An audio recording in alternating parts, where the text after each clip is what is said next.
Kajian Kitab.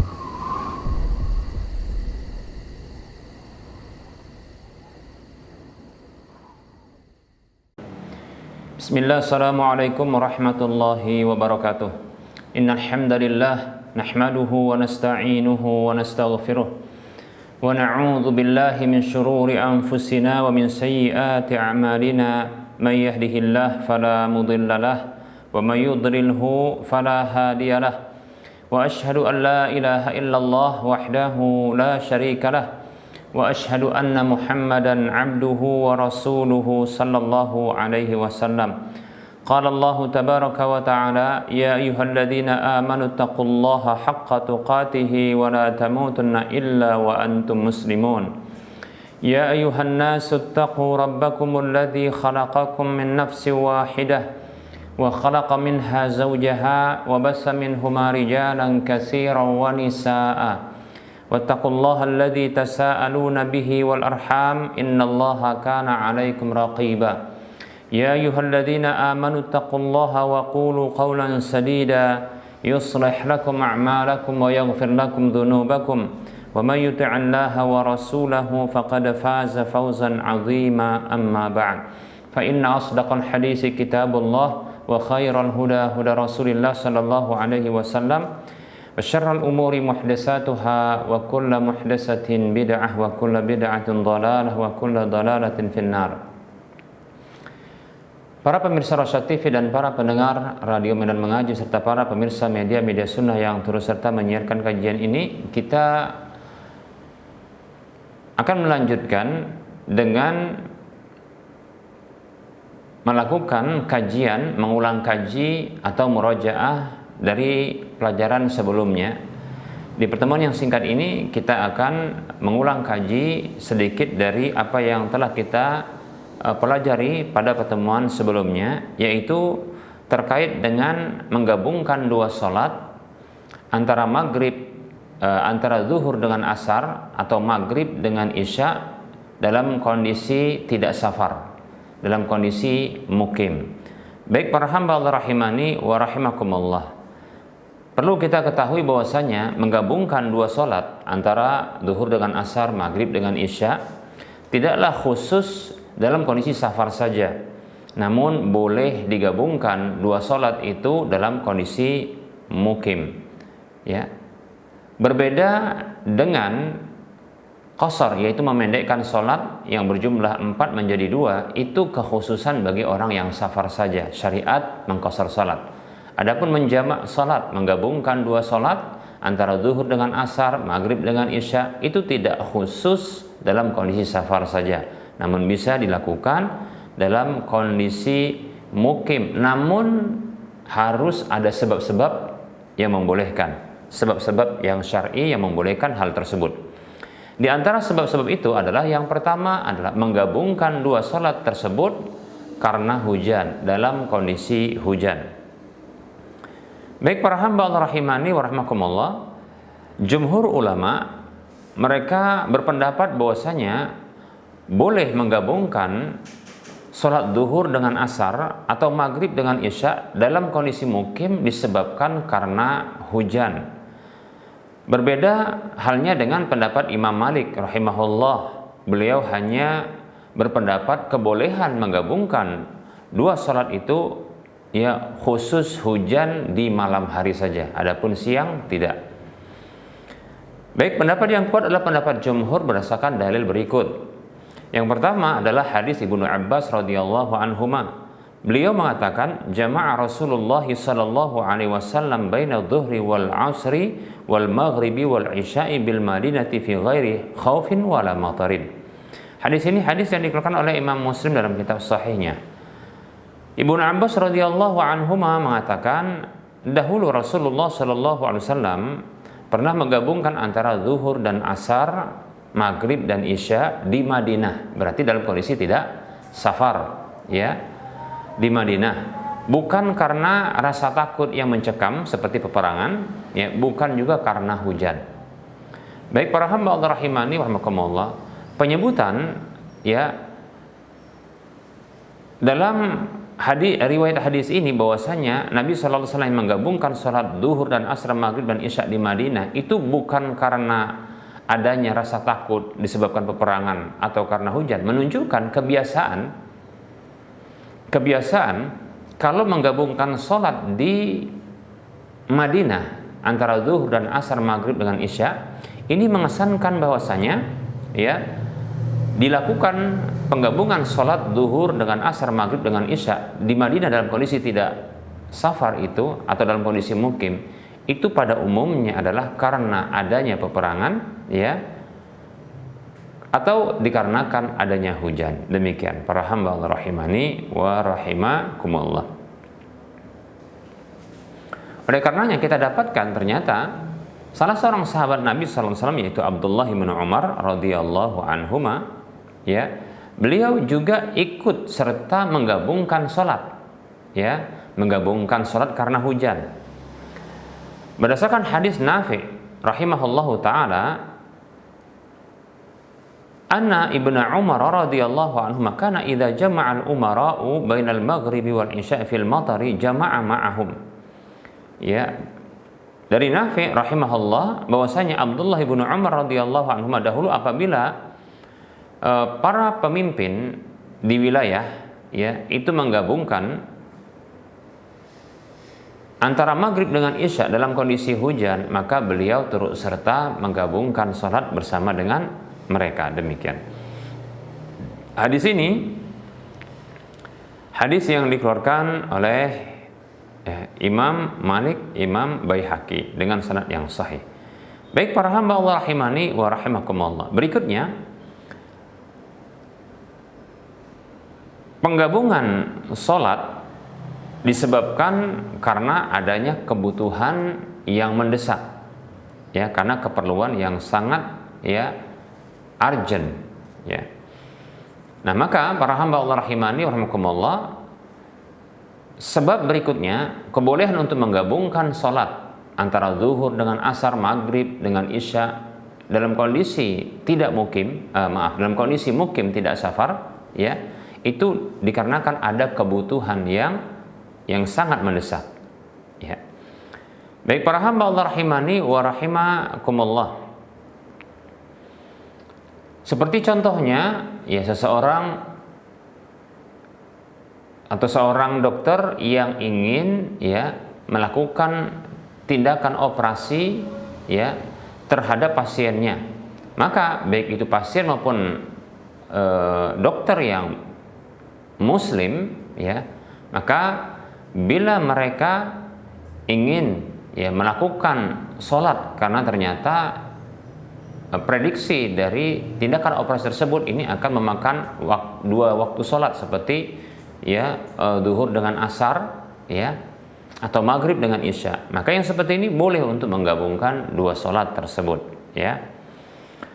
Baik para hamba Allah rahimani wa rahimakumullah, berdasarkan hadis yang sudah kita sebutkan tadi yang diriwayatkan oleh Imam Muslim dari Ibnu Abbas radhiyallahu anhuma, beliau mengatakan shalla Rasulullah sallallahu alaihi wasallam adz-dzuhra wal 'ashra jami'an bil Madinati min ghairi khaufin wala matarin.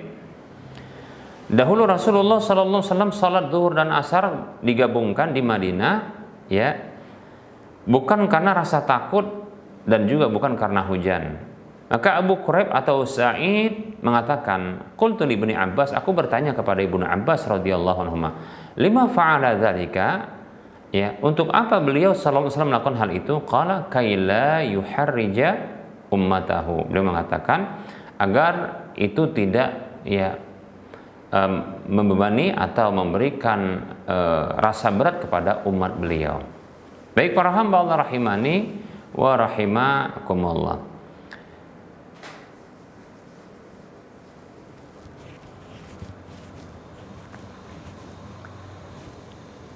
Para ulama mereka mengatakan dispensasi ini diberikan kepada ya orang-orang yang punya udzur ya, agar tidak menjadi berat bagi mereka ketika melakukan aktivitas yang sifatnya begitu penting ya. Maka boleh insyaallah taala ya digabungkan dua salat tersebut dalam kondisi mukim tidak safar ya, karena ada kebutuhan yang mendesak saat itu, demikian ya. Nah, ini pendapatnya Muhammad ibnu Sirin, Ashhab dari muridnya Imam Malik, demikian pula Imam Khattabi, ya. Begitu juga dari Qaffal, Syasi, ya, dari ulama mazhab Syafi'i, ya. Dan ini yang dipilih oleh Ibnu Mundzir dan Ibnu Taimiyah rahimahumullah. Baik para hamba Allah rahimani wa rahimakumullah. Syekhul Islam Ibnu Taimiyah rahimahullahu taala pernah mengatakan, was-sunnah wal fallahuna idza kana fil waqtil khasi masyaqqatun 'alaihim mislu an yakuna al-ma'u ba'idan fi fi'li as-salati wa idza dhahabu ilaihi wa tatahharu ta'attala al-'amalu alladhi yahtajuna ilaihi falahum an yusallu fil waqtil mushtaraki fayajma'u baina as-salataini.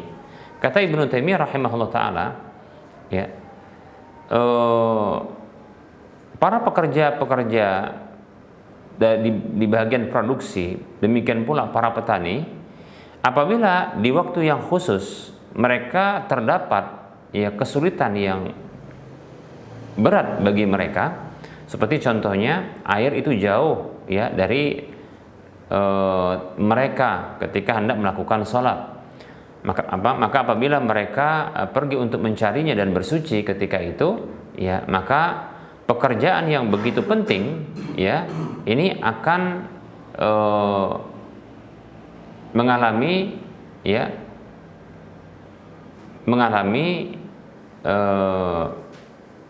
ta'attul ini artinya tidak berfungsi lagi pekerjaan tersebut, ya. Maka boleh bagi mereka sholat di waktu yang bergabung antara dua sholat seperti zuhur dan asar, maka mereka menggabungkan di antara dua sholat tersebut. Yang bisa kita prediksi seperti ini adalah seperti contohnya para pekerja pabrik, ya, para pekerja pabrik yang pekerjaan ini tidak bisa ditinggal, ya, pekerjaan ini tidak bisa ditinggal karena contohnya dalam proses pengolahan, ya, yang apabila ditinggal maka ini akan menyebabkan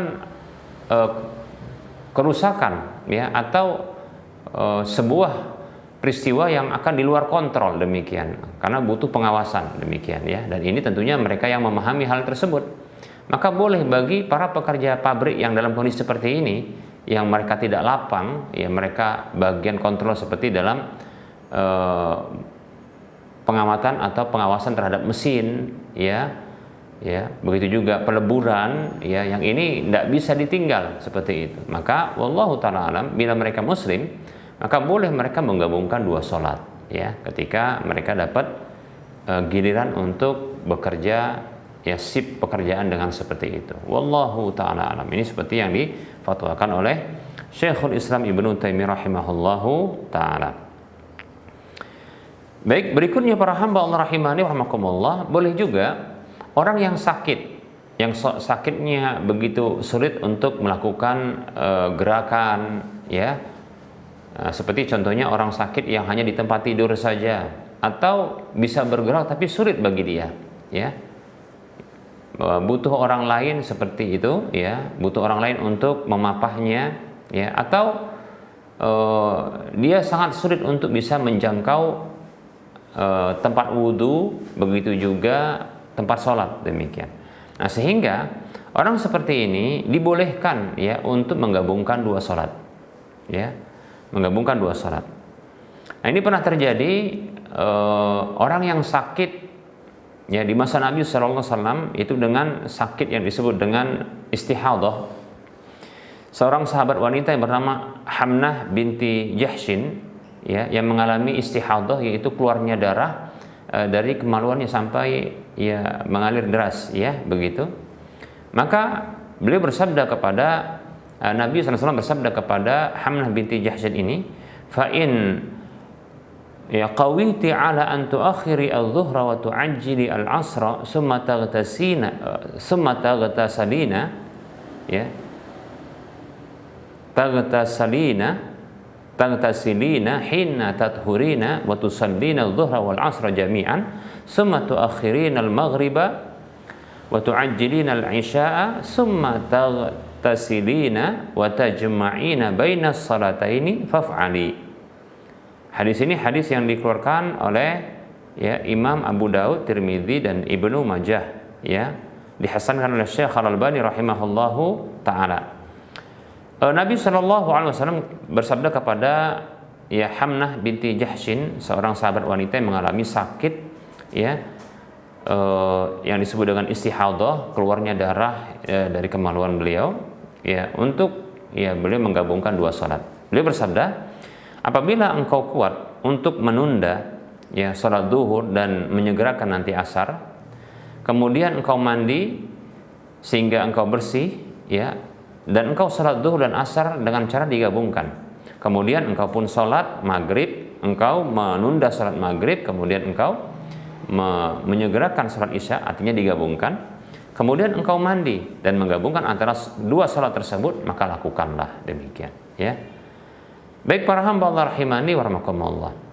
Nah, para ulama yang berpendapat tentang kebolehan penggabungan dua salat karena sakit ini seperti diantaranya adalah Imam Malik, Imam Ahmad, dan yang dipilih oleh Syekhul Islam Ibnu Taimiyah rahimahullah taala.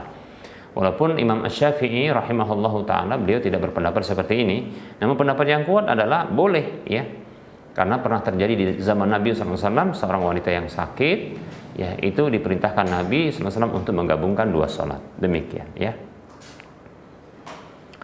Baik para hamba Allah rahimani wa rahmakumullah, begitu juga para hamba Allah rahimani wa rahmakumullah, ya. Begitu juga orang yang sakit ini, ya, kita masih bahas tentang orang yang sakit. Orang sakit ini para hamba Allah boleh dia untuk melakukan tata cara salat dengan tata cara yang khusus, ya. Seperti contohnya kalau seandainya dia tidak mampu untuk berdiri dengan sempurna, ya, atau terasa berat baginya untuk berdiri secara sempurna, yang berdiri dalam salat fardu itu merupakan syarat rukun dalam salat. Berdiri dalam salat fardu itu merupakan rukun dalam salat, maka dibolehkan para hamba Allah, ya, bagi orang yang sakit yang tak mampu dia berdiri untuk dia salat dalam kondisi dia duduk, ya, duduk. Demikian. Kalaupun seandainya dia tak mampu juga untuk dia duduk, ya, karena mungkin punggungnya sakit atau kakinya sakit contohnya, ya. Ya kalau dia kakinya sakit, contohnya barangkali dia bisa duduk dalam kondisi selonjoran, tetap saja wajib, ya. Tapi tidak bisa. Katakanlah punggungnya tidak bisa menahan tegak badannya, demikian, ya, ketika duduk seperti itu, maka dia sholat dalam kondisi berbaring, demikian, ya. Nabi SAW pernah bersabda kepada Imran bin Husain radhiyallahu anhu, Nabi mengatakan, ya, salli qa'iman fa in lam tastati' fa qa'idan fa in lam tastati' fa ala jambin. Hadisnya riwayat Al-Bukhari, hadis yang sahih. Nabi SAW bersabda, salatlah kamu dalam kondisi berdiri.